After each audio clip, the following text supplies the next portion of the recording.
eh kenapa sih ada kajian sholat khusyuk ini gitu ya? Karena yang pertama ternyata sholat itu ada setan khusus ya. Ada setan khususnya yang kemudian menggoda orang-orang yang sholat. Nah, namanya setan apa tuh ya? Ada yang tahu nggak? Ada jenis khusus setan yang menggoda orang sholat. Ya betul, setan khanzab ya kata Bu Hasnawati. Ya, selain itu juga setan was-was ya, membuat kita was-was. Kalau setan khanzab itu ketika kita sholat takbir mulai itu dia mengingatkan kita. Oh, mulia sekali ya, membantu mengingatkan kita dia itu. Ingat ini ya, ingat itu ya, ingat ini ya, ingat itu ya, sehingga muncul di pikiran kita ya. Pertanyaannya Bapak Ibu semuanya, yang menciptakan setan itu siapa? Menciptakan setan Allah. Berarti sesungguhnya ketika Allah ciptakan setan hazab ini artinya apa? Artinya ujian, ujian bagi kita semuanya gitu. Coba kalau nggak ada setan, nggak ada iblis gimana kira-kira? Kalau nggak ada setan, nggak ada iblis gimana? Ya kita nggak hidup di dunia ini kali ya, nggak ada ujiannya gitu. Jadi ya artinya kita juga akhirnya jadi bersyukur ya dengan adanya setan, kita bersyukur nih alhamdulillah. Kalau berarti kita diuji, kalau diuji berarti nanti kalau lulus kita naik derajat kan gitu. Nah, kalau kita diuji berarti kita cari ilmunya. Nah, setelah kita cari ilmunya kita jadi tahu bagaimana caranya sholat khusyuk kan begitu ya Bapak Ibu semua ya. Nah, jadi kita bersyukur lah alhamdulillah gitu ya.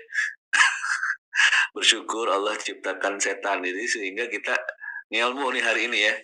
Kita ikut kajian hari ini. Itu yang pertama, Allah ciptakan setan khanzab. Yang kedua adalah Bapak Ibu bahwa tantangan manusia modern berbeda dengan tantangan manusia dulu.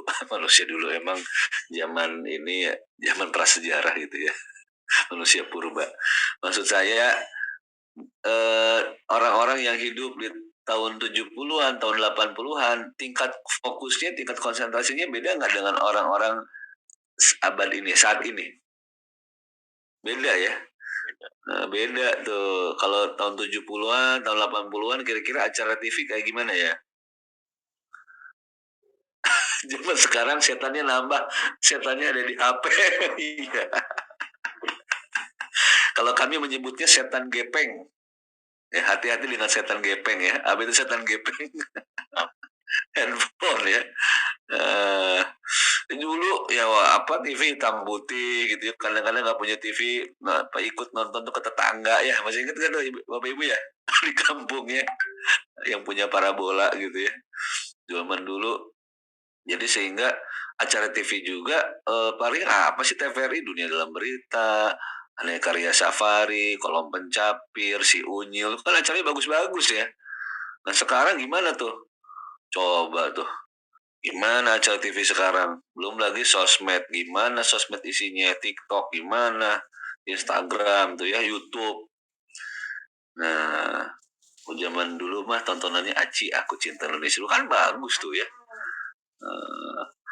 Nah sekarang Bapak dan Ibu semuanya, eh tahu nggak penelitian sekarang, desa sekarang ternyata anak-anak sekarang Gen Z itu dia fokusnya itu katanya lebih cepat dari apa fokusnya lebih rendah daripada ikan koki, tingkat fokusnya. Kenapa? Karena otaknya terlatih scrolling sosmed, otaknya sering dilatih cepat untuk merubah fokus, ya kan? Kalau TikTok kan ini cuma detik itu kan ya, paling lama 1 menit udah ganti lagi, ganti lagi, ganti lagi, betul nggak? Jadi otaknya cepet dia bergantinya gitu. Nah, fokusnya cepat berganti. Nah, Bapak Ibu sadari atau tidak, itu juga penyebabnya kenapa kita sholatnya nggak khusyuk. Karena di luar sholat kita, otak kita terbiasa fokusnya cepat beralih-alih, ya, maka ketika sholat, nah otaknya dia mencari itu gitu, kok ini gitu, jadi otaknya munculin yang lain, munculin gitu. Nah, karena di luar sholat ya kita seperti itu. Belum lagi zaman sekarang lebih sibuk lagi dia. Bahkan ada yang sok sibuk biar kelihatan bos.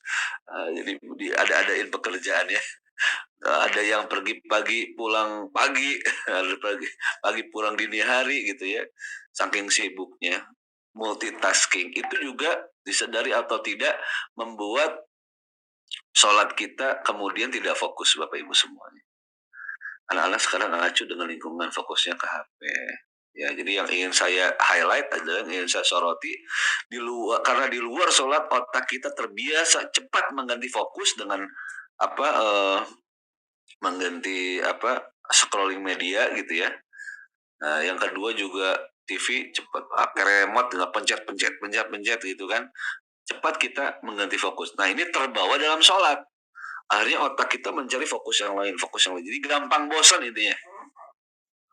Otak kita gampang bosan. Anak-anak sekarang juga sama kan gitu ya. Gampang bosan. Coba ada nggak anaknya yang tahan dengar nasihatnya? Nasihat orang tuanya. Bahkan kalau di aku kebetulan anak saya di sekolah alam, ya lebih banyak unsur bermainnya. Ya karena anak sekarang tingkat fokusnya rendah, jadi udah nggak fokus, diajak energize, diajak fokus lagi dengan game gitu. Memang begitu gitu. Ya, jadi ya Bunda itu yang perlu kita sadari, ada setan hanzab. Yang kedua, di luar sholat otak kita terbiasa multitasking, otak kita terbiasa ganti-ganti fokus gitu ya. Seperti itu. Nah, itu terbawa dalam sholat. Oke ya. Oke. Baik Bapak dan Ibu, kita lanjutkan ya. Maka Bapak Ibu, kalau di luar negeri, ya di luar negeri itu supaya bekerjanya produktif, supaya bekerjanya fokus. Nah, karena kalau nggak fokus kerjanya, kira-kira gimana? Ternyata terjadi kerugian yang luar biasa gitu ya.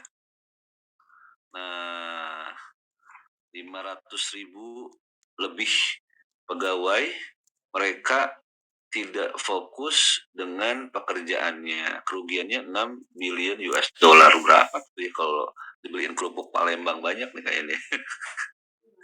Nah, akhirnya mereka lakukanlah sebuah terapi namanya mindfulness. Mindfulness apa sih?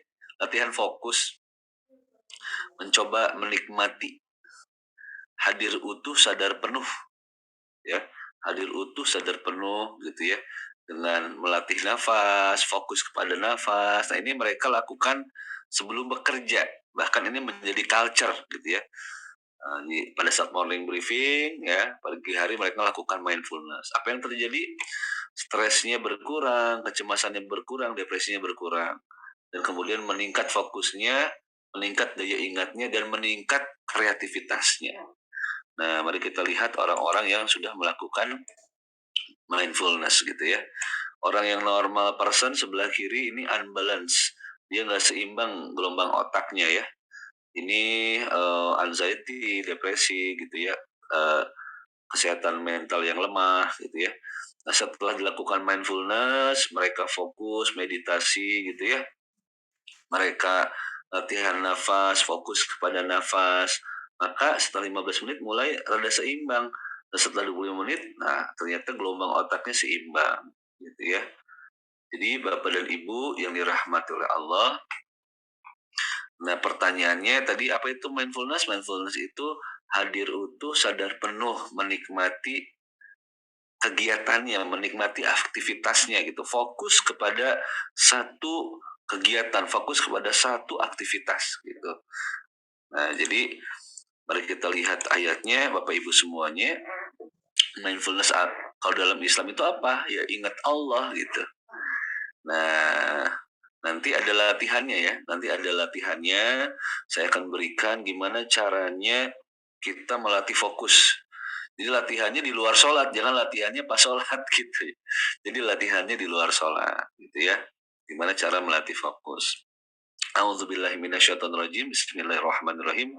Inna fi khalqis samawati wal ard واختلاف الليل والنهار لآيات لأولي الألباب الذين يذكرون الله قياما وقعودا وعلى جنوبهم ويتفكرون في خلق السماوات والأرض ربنا ما خلقت هذا باطلا سبحانك فقنا عذاب النار.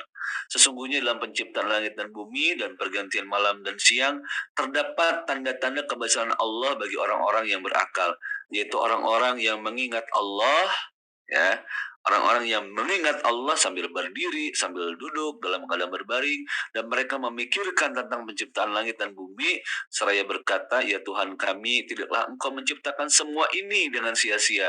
Maha suci Engkau, lindungilah kami dari azab api neraka. Jadi mindfulness itu kalau dalam Islam adalah bagaimana kita mengingat Allah, gitu ya. Apa itu ingat Allah? Zikir, Bapak Ibu semuanya. Ya, nah jadi itulah kenapa tadi di awal kita berzikir Asmaul Husna dipimpin oleh Mas Adit, supaya kita mengingat Allah, latihan. Jadi zikir itu selain dapat pahala tapi juga melatih fokus kita, Bapak dan Ibu semua, ya. Maka ini ayatnya nih, ya. Fazkuruni azkurukum washkuruli wala takfurun. Karena itu ingatlah kamu kepadaku, niscaya aku ingat pula kepadamu, dan bersyukurlah kepadaku, dan janganlah kamu mengingkari nikmatku. Nah, nanti ini akan ada kaitannya dengan latihan fokus kita, ya. Jadi kita nanti akan mencoba fokus kepada nikmat Allah, fokus kepada Allah, gitu ya. Nah, namun Bapak dan Ibu semuanya yang dirahmati Allah, ketika kita menyebut nama, maka boleh jadi tak ada rasa. Kita menyebut nama, tapi boleh jadi tak ada rasa, karena kita nggak kenal dengan yang punya nama. Betul apa betul? Bapak Ibu kalau menyebut nama suaminya, nama istrinya, bergetar tidak hatinya? Bergetar, Coach, waktu dulu jatuh cinta, ya. Sekarang mau udah 20 tahun menikah, 30 tahun menikah, biasa aja. Jangan dong Bapak Ibu, dirawat cintanya, ya. Dulu Mas panggilnya ayah sayang, sekarang mah Nut sini Nut. Gitu ya. Aduh, ya, harus tetap romantis ya Pak ya. Dirawat tuh, jangan awet rajet. You know awet rajet? Ya awet sih tapi rajet gitu ya. Berantem mulu tuh. Ya. Jadi boleh jadi kita menyebut nama tapi tak ada rasa karena kita nggak kenal dengan yang punya nama. Nah, berarti apa yang harus kita lakukan? Harus mengenal dulu Allah, ma'rifatullah dulu. Itulah kenapa ada kajian tafsir Asmaul Husna, ya Mas Adit ya. Sekarang setiap hari Jumat ya Mas? Setiap hari Jumat. Jumat sama Ustadz Afif. Supaya apa? Supaya kita mengenal yang punya nama. Ketika kita menyebut namanya, bergetar hati kita. Ya, kita merasakan gitu. Nah, supaya hati kita itu meresapi gitu. Gitu ya Bapak Ibu semuanya. Maka dari itu kajian soal khusus ini tidak berdiri sendirian gitu. Ada kajian tafsir Asmaul Husna. Kemudian juga itulah kenapa Pak Ari buat training ISQ gitu ya. Karena banyak orang yang tidak sempat santren, ya. Orang-orang yang sibuk, orang-orang tinggal di perkotaan, maka Pak Ari buat training ISQ untuk mentraining, melatih kecerdasan emosi dan spiritual kita agar kita bisa mengenal Allah, bisa mengenal yang punya nama tuh.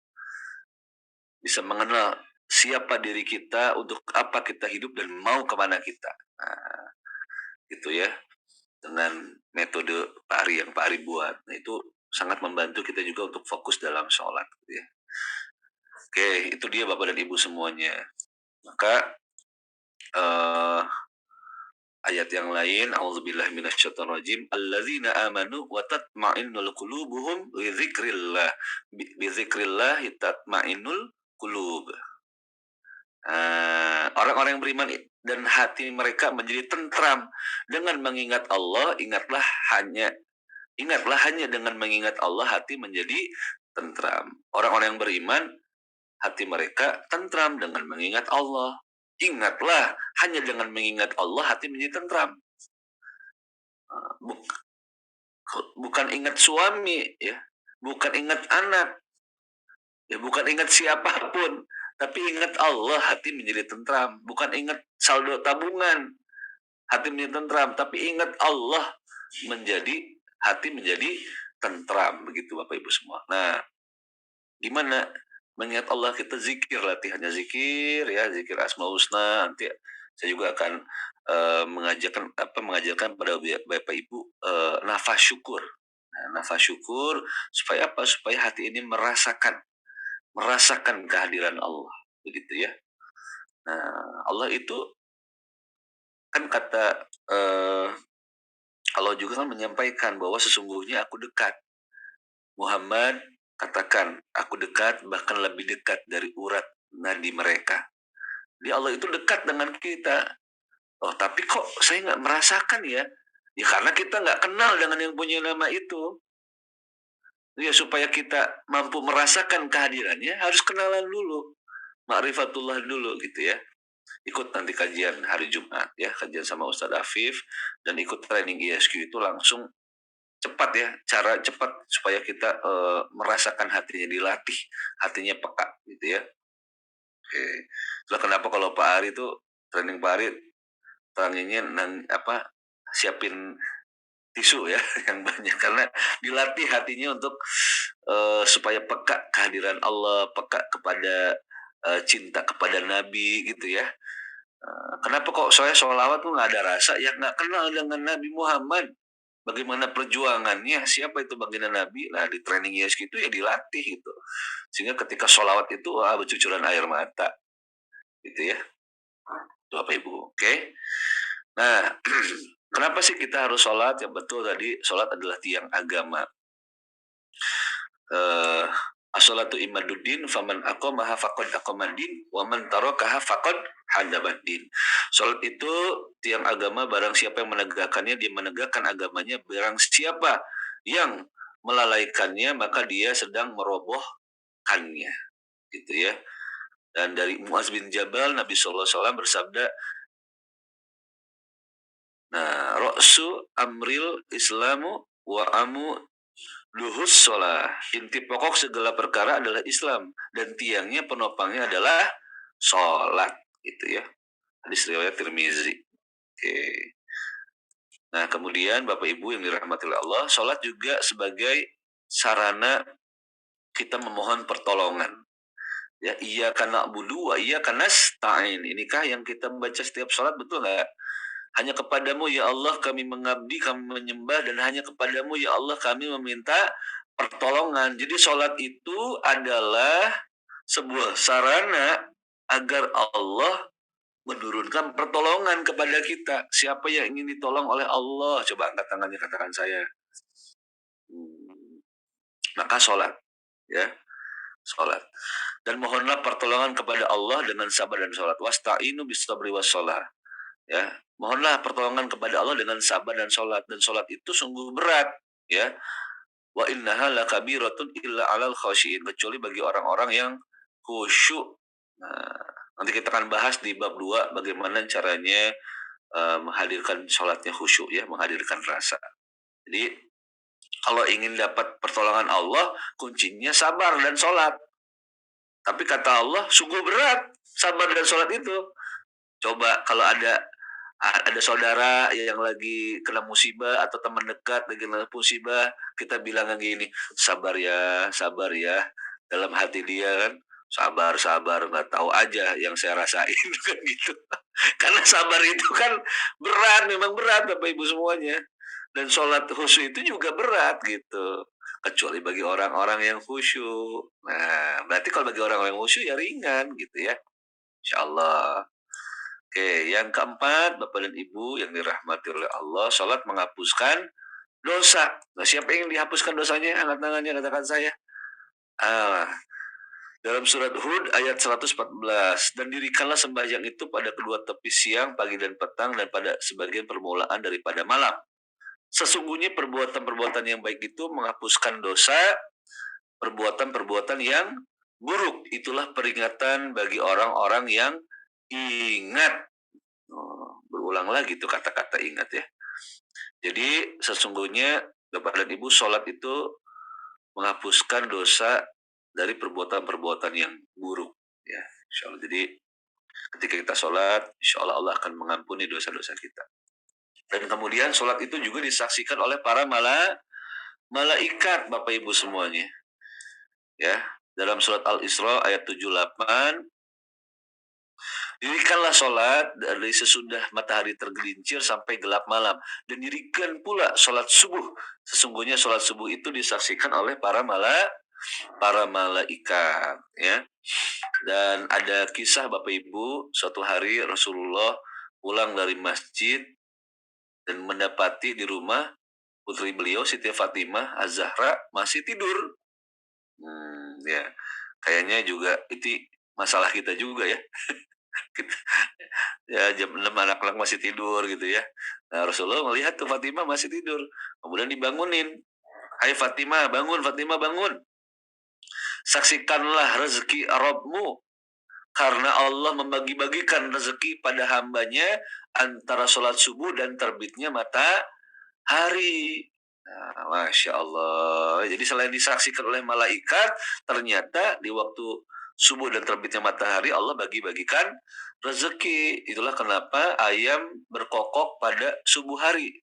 Kenapa ayam jago berkokok? Risetnya ternyata retina ayam itu bisa melihat frekuensi cahaya yang tidak bisa dilihat oleh manusia. Sekarang saya ingin tanya, malaikat itu terbuat dari apa? Unsur apa? Unsur cahaya. Boleh jadi yang ayam jago lihat waktu subuh adalah malaikat. Itulah kenapa ayam jago berkokok. Ya. Nah, tetangga sebelah saya itu ada miara ayam. Ayam kalau berkokok, wah berarti malaikat lagi dekat nih, langsung doa. Malaikat lagi bagi rezeki nih, langsung doa. Buka pintu tuh supaya kita sambut ya, sambut malaikat masuk ke dalam rumah kita ya. Uh, Alhamdulillah Bapak Ibu. Dan kemudian yang keenam, sholat bisa membersihkan dosa-dosa. Dari Jabir radhiyallahu an, dia mengatakan bahwa Rasulullah SAW bersabda, sholat fardu yang 5 waktu itu seperti sebuah sungai yang airnya mengalir melimpah di depan pintu rumah salah seorang di antara kalian. Ia mandi dengan air sungai itu sehari 5 kali. Bayangkan kalau di depan Bapak Ibu, depan rumah ada sungai bersih jernih, wah kayak sungai Are itu ya, yang beberapa waktu viral ya. Bersih jernih gitu ya. Wah, Anda mandi 5 hari sekali, kira-kira bersih apa bersih banget? Sehari aja sekarang kita 2 kali mandi ya, ini apalagi 5 kali. Maka seperti itulah orang-orang yang sholatnya 5 kali sehari, sholat wajibnya, maka bersih terus nggak? Bersih terus gitu ya. Apalagi ditambah sholat sunat rawatibnya, ya qobla ba'danya, ditambah sholat duhanya, sholat tasbihnya, sholat taubatnya, sholat tahajudnya, Masya Allah itu mandi terus tuh Bapak Ibu semuanya. Insya Allah di penghujung hayatnya lisannya bisa menyebut nama Allah dengan sepenuh cinta. La ilaha illallah. Masya Allah ya. Kemudian sholat juga menggugurkan dosa. Dari Abu Hurairah radhiyallahu an, Rasulullah SAW bersabda, sholat yang 5 waktu, Jumat yang satu ke Jumat lainnya, Ramadan yang satu ke Ramadan lainnya, itu bisa menghapus dosa di antara keduanya selama pelakunya menjauhi dosa-dosa besar. Masya Allah ya Bapak dan Ibu semuanya. Jadi kita tadi sholat subuh nih ya, kemudian kita melakukan aktivitas kita kan, ada yang ngantor, ada yang usaha, ada yang ibu rumah tangga gitu ya, sampai zuhur. Antara subuh dan zuhur ada potensi nggak kita melakukan dosa? Ya kita manusia biasa lah, pasti ada potensi melakukan dosa. Kalau bukan dosa besar, ya dosa kecil. Apa contohnya? Ya iri, hasad, dengki, gitu ya. Pikiran negatif, bukan hanya kepada manusia, tapi pikiran negatif juga sama Allah.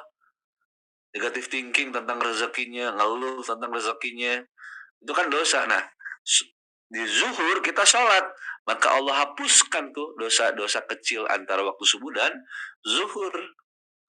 Kemudian zuhur dengan asar juga sama, Allah ampuni lagi di waktu asar. Asar dengan maghrib juga sama, Allah ampuni lagi di waktu maghrib, waktu isya, kemudian boleh jadi malam kita tidur melakukan dosa, tidur jangan lupa nggak baca doa, mimpi buruk, itu ya gara-gara nggak baca doa, Allah ampuni. Kemudian di waktu subuh, masya Allah ya. Nah, bagi yang bapak-bapak, Jumat yang satu dengan Jumat yang lainnya juga menghapuskan dosa. Dan Bapak Ibu, ini eh, ada 16 keutamaan sholat ya. Kita bahas sampai 8 dulu. Sholat juga adalah cahaya di dunia dan di akhirat bagi orang yang melakukannya. Dari Abdullah bin Amr radhiyallahu an, baginda Rasulullah SAW bersabda, barang siapa yang menjaga sholat 5 waktu, maka sholat itu akan menjadi cahaya, bukti dan keselamatan baginya pada hari kiamat. Dan barang siapa yang tidak menjaganya, maka ia tidak mendapatkan cahaya, bukti, dan juga tidak mendapatkan keselamatan. Dan pada hari kiamat, orang-orang yang tidak menjaga sholatnya akan bersama Qarun, Fir'aun, dan Haman, dan Ubay bin Khalaf. Na'udzubillah min dzalik. Ya. Bapak dan Ibu yang dirahmati oleh Allah, Rasulullah SAW juga pernah bersabda, sholat itu adalah cahaya, gitu ya. Maka berilah kabar gembira bagi orang-orang yang berjalan ke masjid dalam keadaan gelap bahwa ia akan mendapatkan cahaya yang sempurna pada hari kiamat. Jadi bahkan baginda Nabi nanti di padang mahsyar bisa mengetahui mana umatnya dari apanya? Dari pancaran cahaya wajah umatnya. Kelihatan tuh orang yang sujud, orang yang sering wudhu. Bahkan di dunia pun sudah terasa ademnya. Ya, kalau Bapak dan Ibu pernah mungkin umroh, haji gitu ya, kan banyak orang-orang yang Afrika ya, kulitnya hitam gitu ya. Tapi kok sejuk ya wajahnya ya, betul nggak? Ih, lucu nih orang nih ya. Lucu, wajahnya sejuk gitu ya. Itulah Bapak dan Ibu semuanya karena terlihat bekas wudhunya, bekas sujudnya. Bukan hanya jidatnya hitam di sini ya, tapi terlihat air wajahnya itu menyejukkan, menenteramkan. Nah, nanti di padang mahsyar baginda Rasul bisa melihat mana umatnya, mana bukan. Gitu ya, mudah-mudahan Bapak dan Ibu semuanya, baginda Rasulullah mengenal kita di padang mahsyar. Dan mudah-mudahan kita menjadi ahli sholat, ahli wudhu, dan begitu pula dengan keturunan kita. Amin ya Allah alamin. Kita baca Al-Fatihah ya Bunda semuanya. Al-Fatihah. A'udzubillahi minasyaitonirrajim. Bismillahirrahmanirrahim. Alhamdulillahirabbil alamin. Rahmanirrahim. Maliki yaumiddin. Iyyaka na'budu wa iyyaka nasta'in. Ihdinas siratal mustaqim. Siratal ladzina an'amta 'alaihim.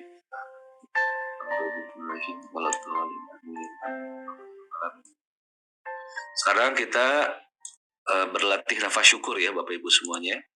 Silakan duduk dengan tenang, duduk senyaman mungkin.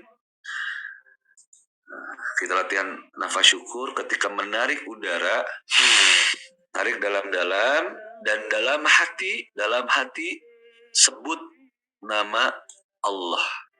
Jadi ketika menghirup udara, dalam hati itu Allah. Ketika menghembuskan, Alhamdulillah. Begitu ya. Kita coba ya. 1, 2, 3. Tarik nafas yang dalam. Allah. Hembuskan perlahan. Alhamdulillah. Terus tarik nafas yang panjang dan dalam. Allah. Hembuskan perlahan. Alhamdulillah. Tarik nafas yang panjang dan dalam. Allah. Hembuskan. Alhamdulillah. Sekarang akses kesyukuran, pejamkan matanya. Fokus apa yang bisa kita syukuri di pagi hari ini. Bayangkan, hadirkan nikmat apa yang Bapak Ibu bisa rasakan. Tarik nafas yang panjang dan dalam. Allah. Hembuskan. Alhamdulillah. Terus sampai hatinya bergetar. Ingat satu nikmat Allah, rezeki yang Allah beri, kesehatan mungkin, anak-anak, pasangan hidup, ilmu, ataupun mungkin nafas itu sendiri. Sadari itu adalah karunia Allah. Tarik nafas yang panjang dan dalam. Allah. Hembuskan perlahan. Alhamdulillah. Tarik nafas lagi. Allah. Hembuskan. Alhamdulillah. Sekarang berdoa, angkat kedua tangan kecilnya. Bismillahirrahmanirrahim. Alhamdulillahirabbil alamin. Hamdan syakirin, hamdan na'imin. Hamdan yuafini wa yukafi mazidah. Ya Rabbana lakal hamdu kama yanbaghi li jalali wajhil karim wa li sultanik.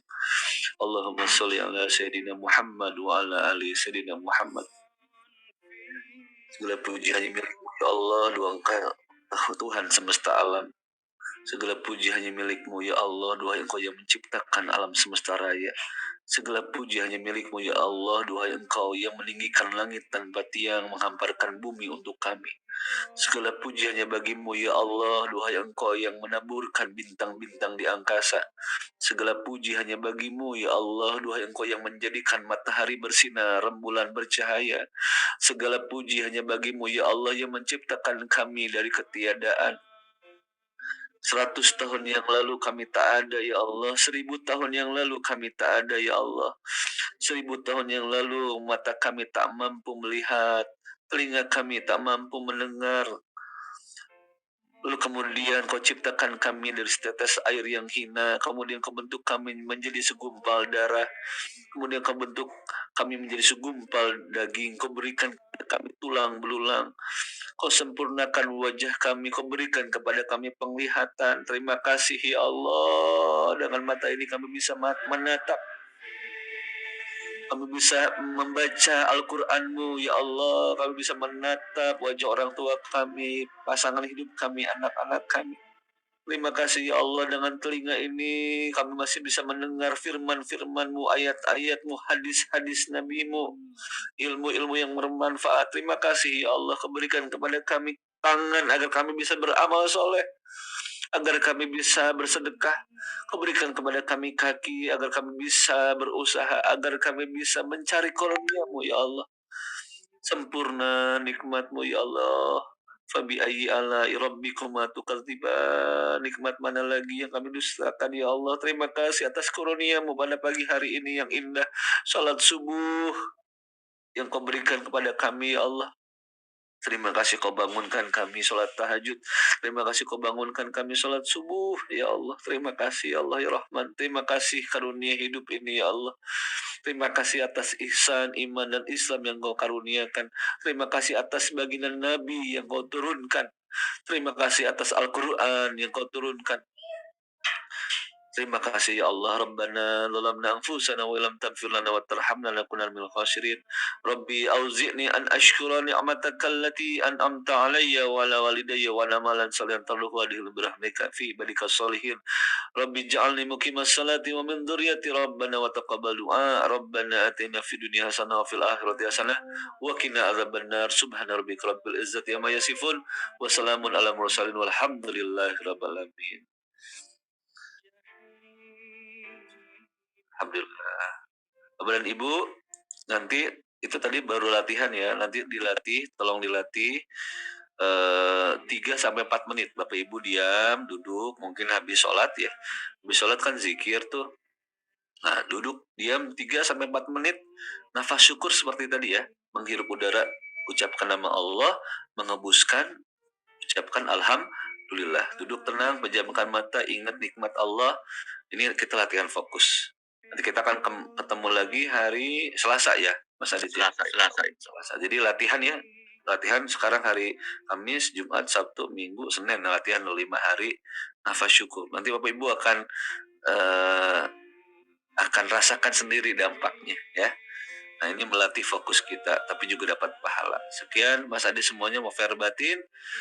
Assalamualaikum warahmatullahi wabarakatuh. Waalaikumsalam warahmatullahi wabarakatuh. Alhamdulillah. Terima kasih Coach Falas, jazakallah khair atas ilmunya hari ini. Pagi ini ya Bapak Ibu, beruntung kita hadir Bapak Ibu. Pastikan hari Selasa kita jumpa lagi untuk pertemuan menyambung pertemuan kita hari ini Bapak Ibu. Ajak teman yang lain. Ya, ajak yang lainnya karena ini sangat bermanfaat ya. Mudah-mudahan manfaat ya, mudah-mudahan tujuannya untuk menjadikan kita lebih khusyuk. Allah kabulkan ya Bapak Ibu, wasilah daripada kita bergabung pada kajian pagi hari ini. Sekali lagi terima kasih Coach Palas, Bapak Ibu semua. Ya mudah-mudahan berkah ilmu pagi hari ini kita bisa mempraktikannya pada keseharian kita, pada sholat 5 waktu kita. Amin ya Rabbal Alamin. Baik, Alhamdulillah kita masuk ke sesi berikutnya Bapak Ibu. Nah, pagi ini sebelum kita akhiri ya, kita ada beberapa informasi. Informasi pertama izin Bapak Ibu, bagi Bapak Ibu yang sudah berniat untuk mendaftar haji ya, kami tunggu ISG Tours and Travel masih terus menerima pendaftaran hajinya Bapak Ibu. Sudah langsung laksanakan Bapak Ibu. Ya, bagi Bapak Ibu yang sudah berniat, kami tunggu bagaimana caranya, apa saja persyaratannya, nanti langsung hubungi tim ISG Tours and Travel. Kemudian ini adalah flyer umroh ya, umroh yang kami selenggarakan di tahun 2023 ini atau di 1445 Hijriah, tahun baru yang Hijriah yang baru. Silakan di foto Bapak Ibu. Tanggal 18 September dan di akhir tahun 2023. Silakan difoto. Kemudian seperti biasa kita akan sambung pagi ini dengan open table sharing session seputar haji dan umroh. Ya, tema pagi hari ini menarik. Siapa yang berhak berangkat haji khusus di tahun depan?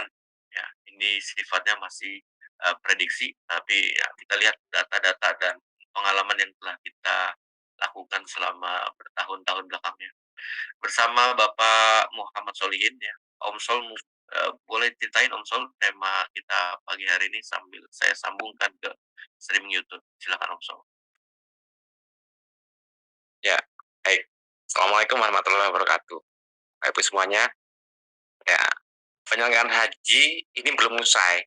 Ya, namun kan untuk tahun depan kita sudah harus mempersiapkan untuk perjalanan haji berikutnya tahun 2024. Evaluasi penyelenggaraan evaluasi operasional sedang kita lakukan, kami lakukan. Namun Bapak Ibu yang sudah terdaftar itu kan pasti bertanya-tanya siapa yang akan berangkat tahun 2024. Ya, apakah saya termasuk di dalamnya? Nah, ini yang harus Bapak Ibu pahami dari awal, dari sekarang sudah harus mempersiapkan diri. Baik Bapak Ibu yang daftar di haji khusus maupun haji reguler. Namun pada kesempatan nanti setelah ini kita akan kita bahas terkait dengan haji khusus ya, yang sebagai tupoksi kami sebagai penyelenggara ONH Plus, gitu ya. Sambil menunggu sambungan YouTube. Baik. Ya, kita masih Om Sol. Dalam hitungan ketiga Om Sol, kita akan sambung ke YouTube ISQ Haji. Baik, kasih. Alhamdulillahirrahmanirrahim.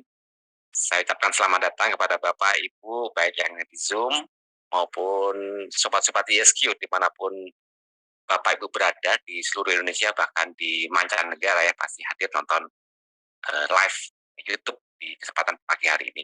Saya ucapkan selamat datang sekali lagi. Kita akan bahas terkait dengan siapa yang berhak berangkat haji khusus tahun 2024 tahun depan atau 1445 Hijriah. Ya. Ini akan kita bahas sebuah prediksi, namun insya Allah ya berdasarkan pengalaman kemarin kita akan bahas siapa tahu di antara Bapak Ibu memang berangkat tahun 2024, hanya prediksi ya. Bismillah, kita mulai. Bismillahirrahmanirrahim. Assalamualaikum warahmatullahi wabarakatuh. Waalaikumsalam warahmatullahi wabarakatuh. Semangat haji.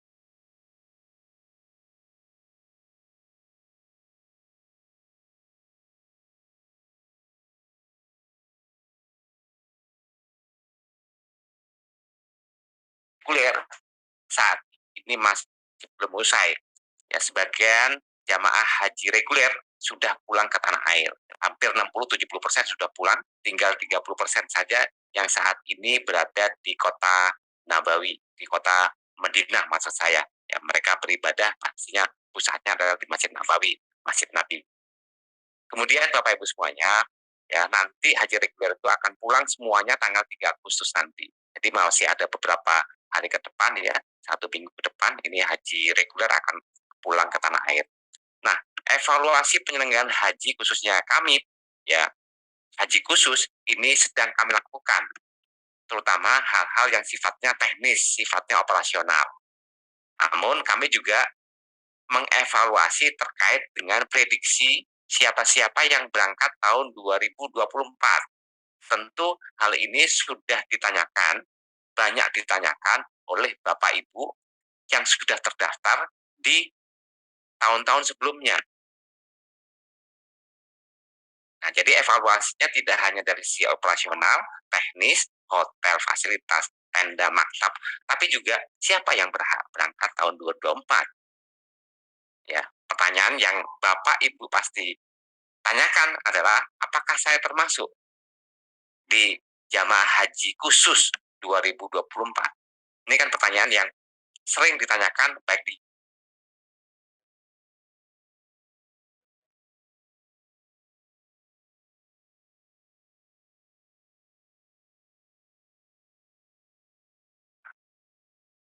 kemudian apa saja yang perlu disiapkan jikalau Bapak Ibu memang diprediksi akan berangkat tahun 2024. Persiapan apa saja yang Bapak Ibu harus siapkan? Nah, sebelum kita bahas Bapak Ibu semuanya, sekali lagi saya mengucapkan terima kasih atas dukungan support Bapak Ibu kepada kami, kepada ISQ terkait dengan informasi yang kami sampaikan secara terus-menerus di kanal kami di YouTube dengan cara share, komen, like, itu pun sudah cukup Bapak Ibu semuanya menjadi juga penyuruh-penyuruh haji. Wazini finnasi bil haji yatuka rijala wala kulli dhamir yatina min kulli fajin ami. Dan serulah manusia untuk mengerjakan haji. Ya, serunya itu untuk manusia, tidak hanya umat Islam sebenarnya ya. Dan seluruh manusia untuk mengerjakan haji. Niscaya mereka akan datang kepadamu dengan berjalan kaki atau mengendarai setiap onta yang lurus. Mereka datang dari segenap penjuru yang jauh. Dan seperti biasa Bapak Ibu semuanya, saya selalu memberikan analisa yang transparan ya terkait dengan haji, terkait dengan umroh. Semuanya yang saya sampaikan adalah bersumber dari dasar hukum yang jelas, dari pengalaman, dari para ahli-ahli di bidang haji. Jadi informasi-informasi saya berikan insya Allah sifatnya adalah aktual, ya, transparan, ada dasar hukumnya, bukan hoax. Ya, tujuannya kan untuk memberikan informasi yang sebaik-baiknya kepada Bapak Ibu semuanya agar Bapak Ibu yakin, ya, tidak ragu untuk mendaftar haji, baik haji reguler, haji khusus maupun haji furoda atau mujamalah. Bapak Ibu yang saat ini sudah punya porsi haji, ya haji khusus, haji reguler, ya, ini kan tambahan ilmu untuk Bapak Ibu semuanya agar tadi Bapak Ibu semuanya bisa menata keberangkatannya sesuai dengan aturan-aturan yang sudah ditetapkan baik oleh pemerintah kita maupun pemerintah Saudi Arabia. Dan manakala Bapak Ibu ingin atau membutuhkan informasi yang terkait dengan haji, pendaftaran, konsultasi, persiapan keberangkatan haji, ya, atau ada masalah lain terkait dengan haji atau umroh, silakan boleh WA kita 24 jam 08114 10 10 105 atau Bapak Ibu boleh telepon di nomor 0800 10 10 165 24 jam. Ya, kalau untuk telepon hanya Senin sampai Jumat ya, dari jam 8 sampai dengan 16.30. Ada di atas saya di nomor saya ini. Kemudian untuk Bapak Ibu jamaah haji tunggu ISQ yang mendaftar di bulan Juni kemarin, Mei, Juni, dan Juli ini saya ucapkan terima kasih. Ya, atau Bapak Ibu yang sudah daftar dari tahun-tahun sebelumnya, sekali lagi saya ucapkan terima kasih. Terima kasih atas amanah yang telah Bapak Ibu berikan kepada kami. Insya Allah kami akan terus membina Bapak Ibu semuanya sampai dengan keberangkatan nanti, sampai dengan kepulangan nanti. Ya, sekali lagi saya ucapkan terima kasih atas amanah yang telah Bapak Ibu berikan kepada kami. Nah, Bapak Ibu semuanya, siapa yang berhak berangkat haji khusus tahun 2024 atau 1445 Hijriah? Ini kan menjadi pertanyaan yang sering ditanyakan kepada kami, bahkan untuk Bapak Ibu yang daftarnya 2023 ini pun yang baru daftar kemarin, pasti pertanyaannya adalah kira-kira saya bisa berangkat lebih cepat nggak? Kalau ada kesempatan saya boleh dong berangkat lebih cepat. Untuk Bapak Ibu yang daftarnya 2 tahun lalu, 3 tahun lalu juga pertanyaan sama, kapan saya bisa berangkat? Ya, apakah saya ada atau mungkin bisa berangkat tahun ini, tahun 2024 atau 1445 Hijriah. Nah, hari ini kan sudah masuk 1445 Hijriah ya Bapak Ibu ya. Jadi kalau kita bicara saya ngomongnya kadang-kadang tahun ini berarti saya eh,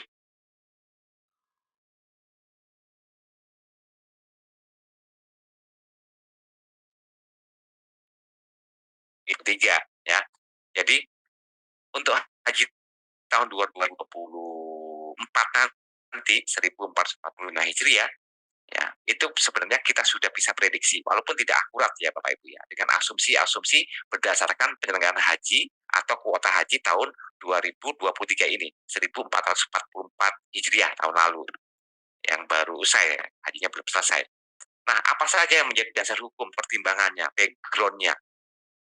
backgroundnya untuk penyelenggaraan haji terutama masalah kuota haji, kuota ini tahun 2024 1445 Hijriah. Apa saja menjadi backgroundnya? Pertama kan masalah kuota, ya Bapak Ibu ya. Kuota haji untuk Indonesia tahun 2024 itu berapa? Ini kan yang menjadi dasar pokok kita bisa memprediksi tahun 2024 nanti, tahun depan, kita berangkat atau enggak? Berapa kuotanya kan gitu yang diberikan pemerintah Saudi Arabia, kerajaan Saudi Arabia kepada Indonesia. Ya. Jika Bapak Ibu, sekali lagi, jika melihat penyelenggaraan haji tahun 2023 kemarin 1444 Hijriah, maka saya berkeyakinan bahwa kuota haji tahun 2024 ya prediksi saya kuotanya masih tetap seperti tahun 2023 kemarin atau 1444 Hijriah. Untuk tahun 2024 maka kuota kita Indonesia masih di angka 221.000. Di akhir memang ada penambahan 8.000. Jadi total kuota haji Indonesia tahun 2023 ini 1444 Hijriah yang kemarin ya Bapak Ibu itu 229.000. Tapi 8.000-nya kan tambahan terakhir. Yang 8.000 saya tidak masukkan di kuota haji murni yang diberikan pemerintah Saudi Arabia kepada Indonesia. Maka yang jadi pegangan adalah 221.000. Ya, itu yang jadi pegangan. Kemudian, Bapak Ibu semuanya, dari angka 221.000 itu kan dibagi dua, haji reguler dan haji khusus. Ya, pemerintah Saudi Arabia sudah memberikan kuota 221.000. Kemudian kan dibagi menjadi dua, haji reguler dan haji khusus. Itu sudah hak wewenangnya pemerintah kita, Indonesia, yang mengatur ini. Ya, berdasarkan Undang-Undang Nomor 8 tahun 2019 bahwa untuk haji reguler itu berhak mendapatkan kuota 92%. 92% itu Bapak Ibu semuanya, kalau saya kali 221.000 ya, maka hasilnya 203.320 itu haji reguler. 17.680 untuk haji khusus. Yang kita bicarakan sekali lagi untuk pagi hari ini adalah untuk haji khusus ya. 17.680 itu yang kita bicarakan. Jadi ya Bapak Ibu semuanya, ini tergambar di sini ya di berdasar keputusan Menteri Agama yang tahun 2023 kemarin atau 1444 Hijriah. Ini sebagai dasar pertimbangan utama. Nah, ini saya sampaikan kepada Bapak Ibu semuanya.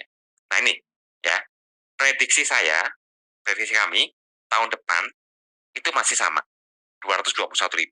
Maka untuk haji reguler 203.320, untuk haji khusus 17.680. Ini yang kita pegang. Insya Allah yang tahun depan. Kemudian dari angka 17.680, ya sekali lagi ya untuk Bapak Ibu Sobat ISQ yang haji reguler ya, sekali lagi saya belum bahas ya terkait dengan haji reguler. Haji reguler kan saat ini masih berlangsung juga. Tapi nanti insya Allah saya akan cari beberapa sumber untuk haji reguler itu, untuk prediksi tahun depan itu berapa. Soalnya kalau haji reguler itu sangat complicated Bapak Ibu semuanya. Tiap-tiap kabupaten beda-beda. Ya, di Indonesia kan ada ratusan kabupaten. Ya, ada 34 provinsi, masing-masing provinsi ada puluhan, ya, puluhan kabupaten. Itu kan harus beda-beda satu persatu. Tapi insya Allah kami akan cari datanya dengan sahabat-sahabat kita, saudara-saudara kita yang di Kementerian Agama. Ya, dari angka 17.680 ya, untuk haji khusus itu kan masih dibagi menjadi 3, ya Bapak Ibu. Jadi angka 17.680 itu dibagi menjadi 3. Ada kuota untuk jamaah murni, katakan demikian. Kemudian kedua untuk yang lansia. Ketiga untuk petugas. Dari angka 17.680 itu tidak serta-merta menjadi haknya semuanya 100% untuk Bapak Ibu jamaah haji yang terdaftar sebelumnya. Tidak, tapi dibagi 3. Untuk yang memang kuota haji murni, saya katakan demikian. Ya, ditambah yang lansia, ditambah dengan untuk petugas.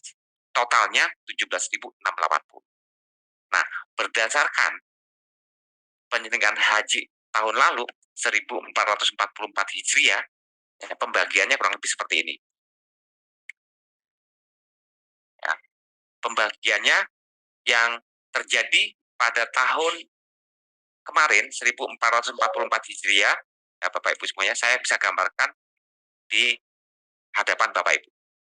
Ya, kuota haji khusus tahun 1444 Hijriah atau 2023 Masehi, ya, sekali lagi sebanyak 17.680, terdiri dari ya 16.128,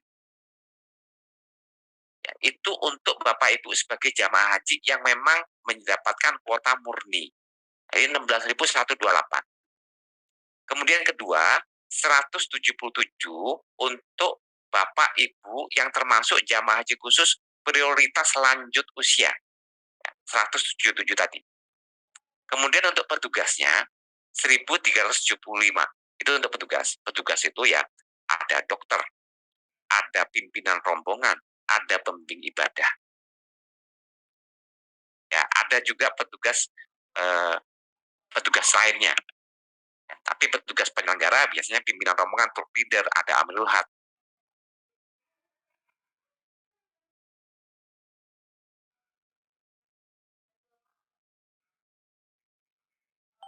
Sekali lagi dibagi menjadi 3. Ya. Pertama 16.128 untuk jamaah Bapak Ibu full 100%, 177 untuk prioritas lanjut usia. Kemudian 1.375 untuk petugas. Ya, pada kesempatan yang berbeda tentunya saya akan bahas terkait dengan prioritas jamaah haji lansia lanjut usia itu. Ya, kriterianya apa saja yang lansia, usia berapa, dan bagaimana mekanismenya. Itu yang akan kita bahas pada kesempatan yang berbeda. Ya, siapa saja yang berhak berangkat memanfaatkan porsi untuk haji khusus. Jadi yang lansia ini Bapak Ibu semuanya sudah ada porsinya, memang sudah dibagi oleh pemerintah. Ya, jadi tidak semuanya lansia berangkat semuanya gitu, ya nggak bisa begitu. Ya, mentang-mentang usianya udah sepuh gitu ya, baru daftar 2 tahun lalu, maka otomatis bisa berangkat tahun 2024 gitu ya, enggak. Gitu. Jadi sudah ada posnya masing-masing Bapak Ibu semuanya. Ya, jadi tidak mengganggu katakanlah kuota yang memang Bapak Ibu sudah daftar duluan. Ya, kan ada pertanyaan kepada kami sering ya, kalau lansia itu berita tentang lansia kan terus-menerus ya dihembuskan. Ya lansia. Lantas yang muda-muda, yang umur 30 yang daftarnya sudah 5 tahun lalu. Nah, kapan saya berangkatnya? Kalau yang diprioritaskan para lansia yang baru daftar tahun lalu, 2 tahun lalu. Ini kan sering juga ditanyakan pada kami. Ya, jadi ada posnya masing-masing Bapak Ibu semuanya, nggak usah khawatir. Itu Pak Solihin, kenapa petugasnya 1.300 lebih, 1.375? Iya, ya, petugas itu menjadi hal mutlak, hal yang sangat krusial pada saat kita berangkat haji. tanpa petugas haji, Bapak Ibu, tanpa ada dokter, tanpa ada pembimbing ibadah, maka haji itu bisa nggak tahu saya bisa berantakan. Ya, bahkan haji reguler itu yang menjadi petugas ribuan gitu, untuk melayani sekian 209.000 jamaah. Ya, haji khusus juga sama, bahkan haji khusus lebih ketat lagi masalah petugas. Jadi kalau semua rata-rata ya, terutama di ISQ di kami ini sebagai contoh, sekali lagi masing-masing negara punya kebijakan berbeda-beda. Bahkan kami dalam satu bus itu, satu bus isinya 40 katakan demikian, itu biasanya ada 2 sampai 3 petugas. Petugas sebagai mutawif, petugas sebagai pimpinan rombongan dalam bus itu, kemudian petugas yang memang sebagai petugas general. Jadi 1 banding 12 petugas dalam setiap rombongan haji. Jadi benar-benar ya, petugas berperan aktif. Jadi sekali lagi Bapak Ibu semuanya, dari angka 17.680 bagi 3. Ya, itu kemudian. Nah, pertanyaannya kembali lagi ke awal. Apakah saya bisa berangkat tahun 2024? Apa saja yang kira-kira saya jadikan acuan, saya bisa ngitung gitu kan. Semuanya kan bisa dihitung sebenarnya Bapak Ibu untuk tahun 2024.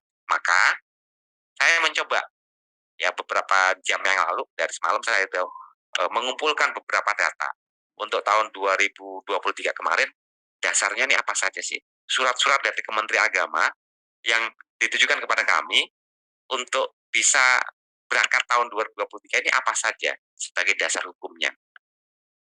Maka saya urutkan tuh Bapak Ibu semuanya. Dari bulan Oktober tahun 2022, Kementerian Agama mengirimkan surat kepada kami. Ini untuk persiapan keberangkatan. Ya, kemudian untuk akurasi data. Kemudian ada juga surat dari Kementerian Agama terkait dengan nomor kuota segala macam. Maka Bapak Ibu semuanya, di bulan Oktober tahun 2022 untuk keberangkatan haji tahun 2023 kemarin, sekali lagi ya, bulan Oktober 2022 kami mendapatkan surat dari Kementerian Agama untuk akurasi data. Jadi akurasi data itu yang mencantumkan nomor porsi, ya, nomor porsi berdasarkan urutan yang tidak mengesampingkan ya, ini berangkat atau tidak berangkat gitu ya. Jadi nomor porsi berdasarkan urutan ya, lengkap urutan berurut dan nomor 1, 2, 3, 4, 5 gitu ya. Ini untuk akurasi data. Jadi di bulan Oktober kemarin, 2 tahun lalu ya Bapak Ibu semuanya, kami mendapatkan surat dari Kementerian Agama untuk nomor porsi nomor 3.791.875 itu yang harus ya menyampaikan data agar kami memberikan konfirmasi ini berangkat atau tidak berangkat. Berangkat nggak untuk tahun 2023 atau menunda kan gitu. Nah, maka bisa saya gambarkan demikian Bapak Ibu semuanya. Ya. Ini saya sampaikan ke Bapak Ibu. Nah, ini dia. Nah, ini surat potongan kalimat yang diberikan Kementerian Agama kepada para penyelenggara haji khusus termasuk pada kami ya, bulan Oktober tahun 2022. Akurasi data dilakukan untuk jamaah haji dengan nomor porsi terakhir sampai berarti yang terakhir ya Bapak Ibu. Nomor 3.791.875. Ya. Maka dengan asumsi kuota haji tahun 2023 17.680 ya. Dengan batasan usia minimal 18 tahun. Jadi nomor porsi terakhir ya berdasarkan akurasi data mengesampingkan Bapak Ibu yang menunda segala macam disuruh lapor. Kami disuruh lapor pada Kementerian Agama nomor porsi yang terakhir 3.791.875. Nah ini nomor porsi yang ini Bapak Ibu ya. Nomor porsi yang ini ya. Nah, maka bisa saya ambil kesimpulan bahwa nomor porsi yang terakhir kuotanya kuota murni dengan mengesampingkan jamaah-jamaah yang akhirnya menunda, dengan mengesampingkan jamaah-jamaah yang akhirnya katakanlah sudah memberikan pelunasan kemudian tidak jadi berangkat. Nomor porsi yang berangkat